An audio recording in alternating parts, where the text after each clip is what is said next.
the Frogotter education system, and today we are doing N007 speed counting 2. And the equipment we need is the frogs from the balance kit, the whiteboard pen and a whiteboard eraser. Now, when adding groups of numbers together, it's quicker if you don't count every single item all over again. So we're going to have a quick go with that. I've got a pile of 4 frogs here. Do you want to come close so you can see my 4 frogs? Awesome. If I put down one more frog, how many frogs are there now? 5. That's right.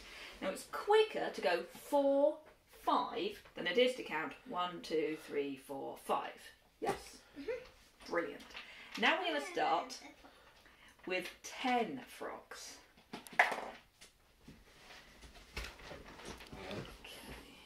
So I've got 10 frogs here. Okay? 1, 2, 3, 4, 5, 6, 7, 8, 9, 10 frogs. And now if I add 2 more, let's try counting them out starting from 1. Oh. 1, 2, 3, 4, 5, 6, 7, 8, 9, 10, 11, 12. That took quite a while, didn't it? If we start from the number after 10, it's quicker. Shall we do that? 11, 12. Brilliant. So that's the quickest way to count 2 groups. Now we're going to have another go. Let's see. We start with 3 and we add another 3. 6. Fantastic. Then add another 3 and it's 9. That's awesome counting. That's 12. Okay, so we're clearly very comfortable with this, so we're moving on. It says now you should take it in turns to place frogs and guess. So I will place 2 groups of frogs, and I would like you to see how quickly you can tell me how many frogs all together in both groups.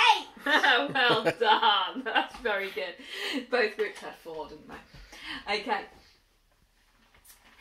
Now it's your turn to place some frogs. Place 2 groups and I'll see how quickly I can count them.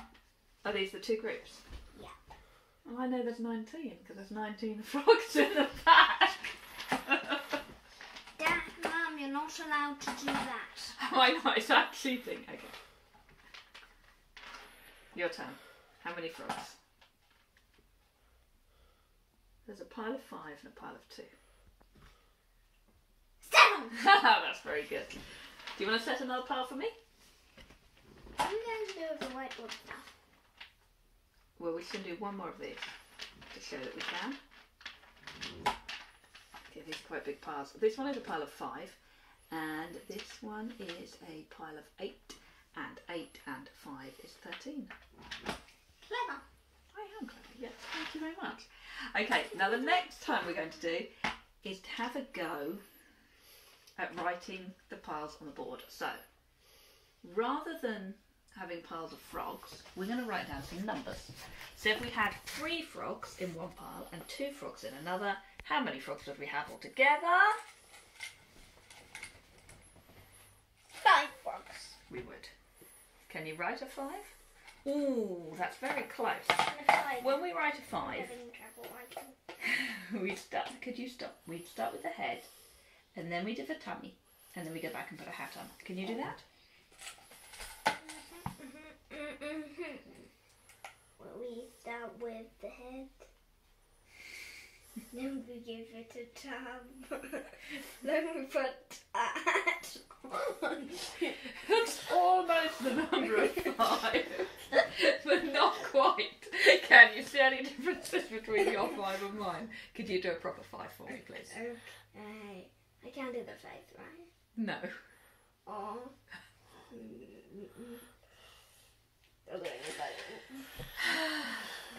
Please will you draw the number 5 without a face?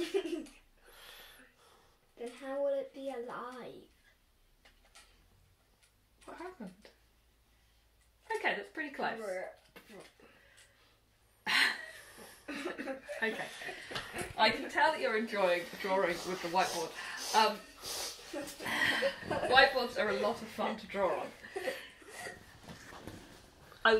I'm now going to try something a little bit different for you. I'm going to make a list of sums, and I would like you to see how quickly you can solve them. They are a bit tricky, so I'd really like to see very, very quick solving of these sums if you can. That one is easy, man. Go, as quick as you can. Are they all 10? I'm not going to tell you the answer, you have to work it out. This?